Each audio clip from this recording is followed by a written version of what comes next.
2013 കരുനാഗപ്പള്ളി സ്വദേശി തുഷാരയുടെയും പൂയപ്പള്ളി വീട്ടിൽ ചന്തുലാലിൻ്റെയും വിവാഹം കഴിഞ്ഞ് 3-ാം മാസം മുതൽ ഭർത്താവിൻ്റെയും ഭർത്തൃകുടുംബത്തിൻ്റെയും ഭാഗത്തു നിന്ന് സ്ത്രീധനത്തിൻ്റെ പേരിൽ ക്രൂരമായ പീഡനമാണ് തുഷാരയ്ക്ക് നേരിടേണ്ടി വന്നത്. 20 പവനും 2 ലക്ഷം രൂപയും സ്ത്രീധനമായി ആവശ്യപ്പെട്ടിരുന്നു.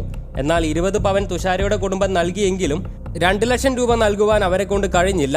അതിന്റെ പേരിൽ മുൻകൂട്ടി തീരുമാനിച്ചത് പ്രകാരം ചന്തുലാലും കുടുംബവും തുഷാരയുടെ കൊലപാതകം ആസൂത്രിതമായി നടപ്പിലാക്കി.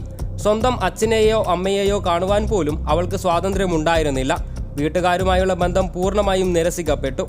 2 പെൺകുട്ടികളാണ് തുഷാരയ്ക്കുണ്ടായിരുന്നത്. അവരെ ഒന്ന് സ്നേഹിക്കാനോ താലോലിക്കാനോ പോലും സമ്മതിക്കാതെ, ഭക്ഷണം നൽകാതെ, പുറത്തിറങ്ങാൻ അനുവദിക്കാതെ വീട്ടിൽ തന്നെ തളക്കപ്പെട്ടു. തുഷാരയുടെ വീട്ടുകാർക്കും കുട്ടികളെ കാണുവാൻ അനുവാദമുണ്ടായിരുന്നില്ല. അവരുടെ മകളെ നഴ്സറിയിൽ ചേർത്തപ്പോൾ അധ്യാപിക കുട്ടികളുടെ അമ്മയുടെ അഭാവത്തെക്കുറിച്ച് ചോദിച്ചു. കുട്ടിയുടെ അമ്മ കിടപ്പ് രോഗിയാണെന്നായിരുന്നു പ്രതിയുടെ മറുപടി. മാത്രവുമല്ല, ഭർത്തൃമാതാവായ ഗീതയുടെ പേരാണ് അമ്മയുടെ പേരായി നഴ്സറിയിൽ ഉൾപ്പെടെ പറഞ്ഞിരുന്നത്. 5.5 വർഷം നീണ്ട ശാരീരികവും മാനസികവുമായ പീഡനത്തിനൊടുവിൽ തുഷാര മരണത്തിന് കീഴടങ്ങി. 2019 മാർച്ച് 21 രാത്രിയാണ് തുഷാരയുടെ മരണവിവരം പുറംലോകം അറിയുന്നത്. വിവരമറിഞ്ഞ ആശുപത്രിയിലെത്തിയ ഇരുവരുടെയും അച്ഛനും അമ്മയും സഹോദരങ്ങളും ഉൾപ്പെടെ ബന്ധുക്കൾ കണ്ടത് ശോഷിച്ച മൃതദേഹമാണ്. പോസ്റ്റ്മോർട്ടം റിപ്പോർട്ട് എല്ലാവരെയും ഞെട്ടിക്കുന്നതായിരുന്നു. തുഷാരയുടെ ആമാശയത്തിൽ ഭക്ഷണത്തിൻ്റെ ഒരു അംശം പോലും ഉണ്ടായിരുന്നില്ല. 28-ാം വയസ്സിൽ അവരുടെ ഭാരം വെറും 21 കിലോ മാത്രമായിരുന്നു. വയറൊട്ടി വാരിയൽ തെളിഞ്ഞ രീതിയിലായിരുന്നു.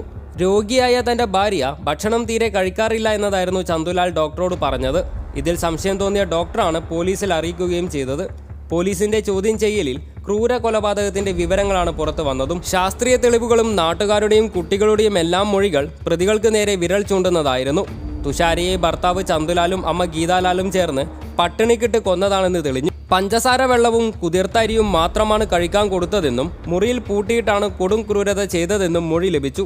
വിധി പ്രസ്താവത്തിനിടയിൽ ഇങ്ങനൊരു കേസ് ഇന്ത്യയിൽ ഇതാദ്യമായിരിക്കുമെന്നും ജഡ്ജി പരാമർശിച്ചു.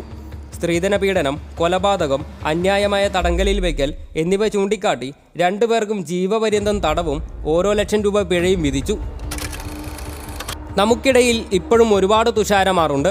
ജീവൻ ഒടുക്കിയവരും കൊല്ലപ്പെട്ടവർക്കും ഒടുവിൽ ജീവിച്ചിരിക്കുന്നവർ ഒന്നോർക്കുക. ഇനിയും വൈകിയിട്ടില്ല, ഇനിയും സഹിക്കേണ്ടതില്ല. അനാവശ്യ ബന്ധനങ്ങൾ അറുത്തുമാറ്റി സമൂഹത്തിലേക്ക് ഇറങ്ങുക. നിങ്ങളിവിടെ സുരക്ഷിതരാണ്. നിങ്ങൾക്ക് ഇവിടെ നിന്നും ഉയർത്തെഴുന്നേൽക്കാം.